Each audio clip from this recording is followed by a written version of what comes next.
Hi everyone, welcome back to our channel A Square Maths Academy. So today we'll discuss about most important questions from the chapter permutations and combinations అమ్మా. So permutation కాంబినేషన్స్కి వెళ్ళి compulsory 1 or 2 questions మనం expect చేయొచ్చు. అందులో మేజర్గా వచ్చే క్వశ్చన్స్లో అంటే ఇప్పుడు ఈ రీసెంట్ టైంలో ఎక్కువ శాతం ఇలాంటి క్వశ్చన్స్ని అడుగుతున్నామా. సో కొన్ని న్యూమరికల్ క్వశ్చన్స్లో కూడా వీటినే అడుగుతున్నాడు. సో కాబట్టి కంపల్సరీ చూసుకొని వెళ్ళండి ఇలాంటి ప్రాబ్లమ్స్ అన్నింటి కూడా. సో దీనికంటే ముందు వీడియోలో కాంప్లెక్స్ నెంబర్స్ మీద కూడా మెయిన్ ఇంపార్టెంట్ ఇంపార్టెంట్ టాపిక్స్ని రివిజన్లో డిస్కస్ చేయడం జరిగింది. సో ఎవరైనా ఆ వీడియోని చూడకుండా ఉన్నట్లయితే దానికి సంబంధించిన లింక్ అనేది డిస్క్రిప్షన్లో ఉంటుంది, వెళ్ళి చూడండి. Okay, now let us start the class. Before going to starting class, I request all, please subscribe to our channel A Square Maths Academy. Okay, like share also. Okay, ఎందుకంటే ఎక్కువ లైక్ చేస్తే ఎక్కువ మందికి రీచ్ అయ్యే అవకాశం ఉంటుంది కాబట్టి please like more and subscribe also. Clear? Now see here. So first question వచ్చేసి 2026లో అంటే ఈ ఇయర్ జనవరిలో వచ్చిందమ్మ ఇది. The largest value of n for which 40 power of n divides 60 factorial is dash అని ఇచ్చినమ్మా.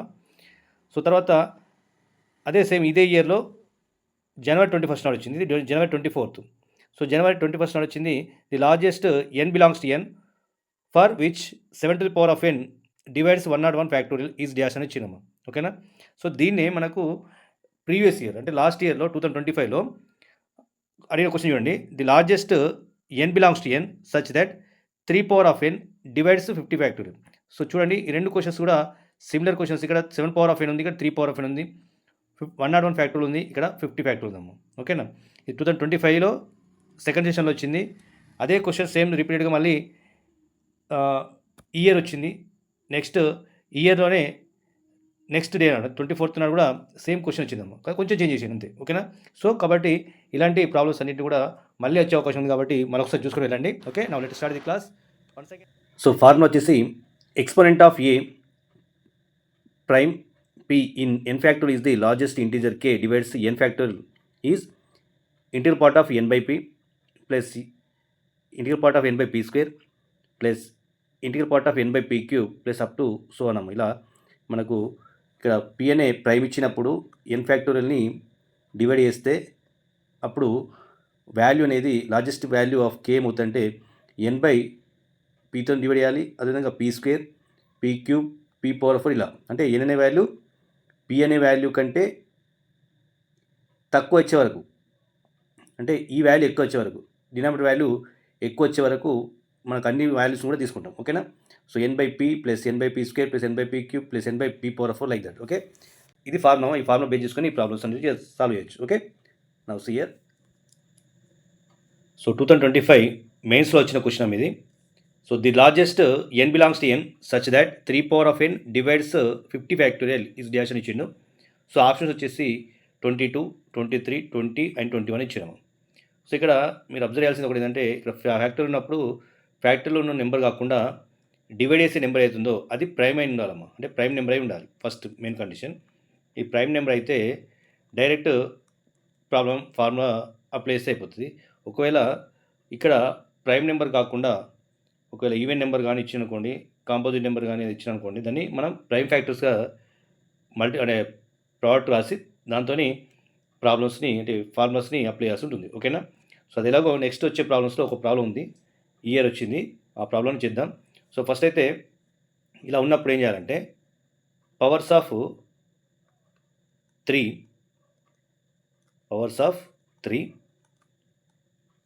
In 50 factorial we can write here first of all. ఓకేనా. So అది ఎలా అంటే 50 factorial is equals to 50/3 first factorial integral part రాయాలి మనకి. Integral part of 50/3 plus 50/3 square plus 50/3 cube plus 50/3 power 4 ఇలా రాసుకుంటే వెళ్ళాలి. ఓకేనా. సో 3 పవర్ 4 అంటే అది 50 కంటే ఎక్కువ కాబట్టి ఇక ముందు రాసినా కానీ ఇవన్నీ కూడా మనం జీరో వచ్చేస్తాను. ఓకేనా. సో అంటే ఈ డినామినేటర్ రాసే ఫ్యాక్టర్ అనేది దీనికంటే ఎక్కువ ఉండదు. దీనికి ఎక్కువ ఏంటంటే ఆటోమేటిక్ 0 పాయింట్ సమ్ వాల్యూ వస్తుంది. ఇంటీరియర్ పార్ట్ ఆఫ్ 0 పాయింట్ ఏమవుతుందంటే 0 అవుతుంది. అంటే 3 పవర్ 4 ఏమవుతుందంటే 81 అవుతుంది. సో 3/4 81 కాబట్టి 81 అనేది 15 డివైడ్ చేస్తే 0 పాయింట్ సమ్ వాల్యూ వస్తుంది కాబట్టి ఇంటిగ్రల్ పార్ట్ 0 అవుతుంది. So no need to find out this one, ఇది అవసరం లేదు. అంటే ఇది సరిపోతాయి మనకి, ఇవి ఈ 3 సరిపోతాయి. ఓకే, సో ఇప్పుడు మనకి 50 డివైడ్ బై 3 ఏమవుతాయంటే 50ని 3తో డివైడ్ చేస్తే సో 3 1s 3, 20, 3 6 18. సో రిమైండర్ 2 వచ్చిందమ్మా. అంటే 16 point some value we get here. Integral part of 16 point ఏమైందంటే 16కి ఈక్వల్ అవుతుంది. క్లియర్? సో నెక్స్ట్ 16ని 3తో డివైడ్ చేసి అనుకోండి, ఈ వాల్యూకి ఈక్వల్ అవుతుంది. అంటే ఇంటిగ్రల్ పార్ట్ ఆఫ్ దిస్ వాల్యూకి ఈక్వల్ అవుతుంది. ఏమవుతుంది 3తో డివైడ్ చేస్తే 3 5 15 కదా, 5 పాయింట్స్ వాల్యూ వస్తుంది. ఇక్కడ నీకు వచ్చేసి 5 పాయింట్స్ వాల్యూ. మళ్ళీ దీన్ని 3తో డివైడ్ చేస్తే ఈ వాల్యూకి ఈక్వల్ అవుతుంది. అంటే 5ని 3తో డివైడ్ చేస్తే ఏమవుతుంది 3 1s వస్తుంది కదా, అంటే 1 పాయింట్స్ వాల్యూ వస్తుంది. సో నథింగ్ బట్ 1 అమ్మ. Okay, so that equals to 16 + 5 + 1, nothing but 16 + 6 22 we get here. So this is the largest value. So largest value is 22 అమ్మ. సో ఆప్షన్లో మనకు 22 అనేది ఫస్ట్ ఆప్షన్ ఇచ్చిండు. సో దీనికి లార్జెస్ట్ వాల్యూ ఫైండ్ అవుట్ చేసే విధానం ఇదమ్మా. ఓకేనా? So option A is the correct answer. Okay, right. Now we go to next problem. So 2026 mains question ఇది, అంటే సెషన్ 1లో జనవరిలో వచ్చిన క్వశ్చన్ ఇది. The largest n belongs to n for which 7n divides 101 factor ఇచ్చినాము. ఇంతకుముందు 3 ఉంది ఇక్కడ, ఇప్పుడు 7 ఉంది. 7 అనేది ప్రైమేనమ్మా, ప్రైమ్ ఫ్యాక్టర్ కాబట్టి డైరెక్ట్ ఇక్కడ ఏం చేంజ్ చేయకుండా మళ్ళీ సేమ్ ఇంతకుముందు మెథడ్నే యూజ్ చేస్తాం. So powers of 7 in 101 factorial. 101 factorial తీసుకున్నట్లయితే సో 101 ఫ్యాక్టోరియల్ ఈక్వల్స్ టు మనం ఏం రాయొచ్చు అంటే 101/7 ఇంటిగ్రల్ పార్ట్ వస్తుంది దీనికి, ప్లస్ 101/7 స్క్వేర్, 7 స్క్వేర్ 49 అవుతుంది. సో 101/7 క్యూబ్ అమ్మ. కాకపోతే 7 క్యూబ్ ఏమైందంటే 101 కంటే ఎక్కువ అవుతుంది, 49 7s. ఓకే, సో కాబట్టి no need to find out, ఇది అవసరం లేదు. ఎందుకంటే 101 కంటే ఎక్కువ ఉన్న వాల్యూ డినామినేటర్ వచ్చింది కాబట్టి ఇది 0 points value we get here. 0 point వాల్యూకి ఇంటిగ్రల్ పార్ట్ ఏమవుతుంది 0 అవుతుంది. సో ఇక తర్వాత మనం ఫైండ్ అవుట్ చేయాల్సిన అవసరం లేదు, అంటే ఇవి రెండు అయిపోతాయి మనకి ఇక్కడ కదా. సో ఈ రెండింటిని మనం ఫైండ్ అవుట్ చేయాల్సి అంటే ఫస్ట్ 101ని 7తోని డివిజిబుల్ చేస్తే 7 1s 7, 3 వస్తుంది 1, 7 4s 28. Okay, so 3 we get here.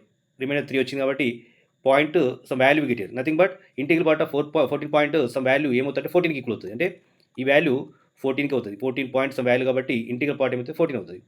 Plus 14ని మళ్ళీ 7తో డివైడ్ చేస్తే 7 2s అంటే 2 సమ్ వాల్యూ వస్తుంది కదా, అంటే 2 పాయింట్స్ వాల్యూ వస్తుంది. ఇంటిగ్రల్ పార్ట్ 2 పాయింట్స్ వాల్యూ వచ్చినప్పుడు 2కి ఈక్వల్ అవుతుంది కదా. So 14 + 2 is nothing but 16 we get here. So 16 is the value of largest value of given value. Okay, so largest value is 16 అమ్మ. So ఇలా ప్రాబ్లమ్స్ అన్నిటిని మనం solve చేసుకుంటే వెళ్ళొచ్చు వీటిని. ఓకే, సో 16 అంటే option D is the correct answer. Okay, so this is the important model అమ్మ. So next ఇదే ఇయర్ ఇంకో క్వశ్చన్ వచ్చింది. సో దాన్ని మనం అది మళ్ళీ ప్రైమ్ ఫ్యాక్టర్ కాదమ్మా, సో దాన్ని ఎలా చేయలేదు. ఓకే, అవి go to next one. So next 2026 జనవరిలో వచ్చిన క్వశ్చన్ ఇది కూడా. The largest value n for which 40 divide 60 factor ఇచ్చినాం. ఇక్కడ 60 ఫ్యాక్టర్ ఇచ్చిండు, కాకపోతే ఇక్కడ 40 ఇచ్చిండు. 40 అనేది ప్రైమ్ కాదు, not prime. So we can write here prime factors of 40. Okay, so 40కి ప్రైమ్ ఫ్యాక్టర్స్ ఏమవుతాయంటే సో 8 5s 40, కానీ 8ని కూడా ప్రైమ్ ఫ్యాక్టర్ రాయొచ్చు, 2 క్యూబ్ అని రాయొచ్చు. సో 2 క్యూబ్ ఇంటూ 5 వచ్చిందమ్మా. ఓకే, 40ని మనకు ఇది 2 ప్రైమే, 5 కూడా ప్రైమే. ఓకే, అంటే ఫస్ట్ మనకి వీటిని ఇలా ప్రైమ్ ఫ్యాక్టర్ రాసిన తర్వాత powers of 2 in 60 factorial we can right it. First of all 2 రాసిన తర్వాత 5 రాద్దాం. Okay, so 60 factorial is equals to 60/2 plus 60/2 square plus 60/2 cube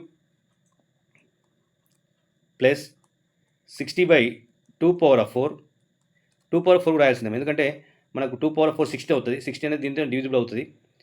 next 60/2^5 అంటే 32 అవుతుంది. 32 కూడా 16 డివైడ్ అవుతుంది.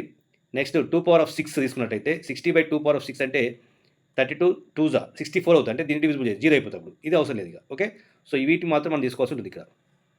ఓకే, సో వీటిని మనం సాల్వ్ చేసిన తర్వాత మళ్ళీ 5కి వెళ్ళొచ్చు. 5 ఉంది కదా, ఇక్కడ 5 ఉంది, 5తో కూడా రాయాలి. రాసిన తర్వాత వాటిలో మినిమం వాల్యూగా తీసుకోవాలమ్మా. మినిమం వాల్యూ అనేది లార్జెస్ట్ వాల్యూకి ఈక్వల్ అవుతుంది. సో అది ఎలా అంటే 2తో డివైడ్ చేస్తే 30 అవుతాం ఇక్కడ. దీనికి 13 2తో డివైడ్ చేస్తే ఈ వాల్యూకి ఈక్వల్ అవుతుంది. ఎంత వస్తుంది? 15 ప్లస్ 15ని 2తో డివైడ్ చేస్తే 2 7s 14 అవుతుంది. అంటే 7 పాయింట్స్ వాల్యూ వస్తే 7కి ఈక్వల్ అవుతుంది. 7 కూడా 2తో డివిజిబుల్ చేస్తే 2 3s 6 అంటే 3 పాయింట్స్ వాల్యూ వస్తుంది. ఇంటిగ్రల్ పార్ట్ 3 అవుతుంది. 3ని కూడా 2తో డివైడ్ చేస్తే 2 1s 2 కాబట్టి 1 వస్తుంది. 1 పాయింట్స్ వాల్యూ అంటే 1కి ఈక్వల్ అవుతుంది. అంటే ఇదంతా కూడా మనకు వీటి యొక్క ఇంటిగ్రల్ పార్ట్స్ తీసుకుంటాం. ఇంటిగ్రల్ పార్ట్స్ అంటే సపోజ్ 2.5 ఉందనుకోండి, దాని యొక్క ఇంటిగ్రల్ పార్ట్ ఏమైందంటే 2 అవుతుంది. ఇక్కడ 30 వస్తుంది డైరెక్ట్, ఇక్కడ 15 వస్తుంది. కానీ ఇక్కడ 15ని 2తో డివైడ్ చేస్తే 7 points value we get here, but we take here integral part of 7.5 is nothing but 7 like this. అంటే 2.5 2 తీసుకున్నట్లే 7.5 7 తీసుకుంటాం, 3.5 3 తీసుకుంటాం, 1.5 1 తీసుకుంటాం. ఓకేనా? సో ఇవి అన్నిటి యాడ్ చేస్తే మనకి ఎంత వస్తుందంటే 10 25 26 30 56 అవుతాము మొత్తం. ఓకే, సో ఇది 2తో వచ్చింది. నెక్స్ట్ ఇంకోటి 5 కూడా ఉంది. ఇంటిగ్రల్ పార్ట్లో 5తో రాసినట్లయితే power of 5 in 60 factorial. 60 factorial is equals to 60/5 integral part plus 60/5² 25 అవుతుంది, ప్లస్ 60/5³ అంటే 125 అవుతాము. 125 అవుతుంది కాబట్టి దీనికంటే ఎక్కువ 0 పాయింట్స్ వాల్యూ వస్తే తీసుకోవద్దు. ఇవి రెండు అయిపోతుంది మనకి. సో ఈ రెండు వాల్యూస్ ఏమవుతాయంటే 60/5 అంటే 12 అవుతుంది, ప్లస్ 12ని మళ్ళీ 5తో డివైడ్ చేస్తే 5 2 10 కాబట్టి 2 points value we get here nothing but 2 integral part of this one అంటే 2 వస్తుంది. సో 12 + 2 14 అవుతాము. ఓకే, సో ఇక్కడ 14 వచ్చింది, ఇక్కడ 56 వచ్చింది. సో ఈ రెంట్లో మినిమం వాల్యూ తీసుకుంటే అయితే అదే మనకు లార్జెస్ట్ వాల్యూ అవుతుంది. Minimum value of 14, 56 we take here. So that is nothing but largest value. So the largest value is 14. The largest value is 14 అమ్మ. సో ఇక్కడ మనకు ఆప్షన్స్లో మనకి ఏముందంటే ఆప్షన్స్లో A12 11 C14 ఉందాము. కాబట్టి option C is the correct answer. Okay, so ఇలా మనకు పర్మిటేషన్ కాంబినేషన్లో వచ్చే క్వశ్చన్స్లో ఈ క్వశ్చన్స్ అనేది చాలా చాలా ఇంపార్టెంట్ అమ్మా. So okay student, all the best for your exams. ఇలాంటి క్వశ్చన్స్ వచ్చినప్పుడు ఈజీగా చేయాలని కోరుకుంటూ once again I request all please subscribe to our channel A² Maths Academy. Okay, thank you for watching.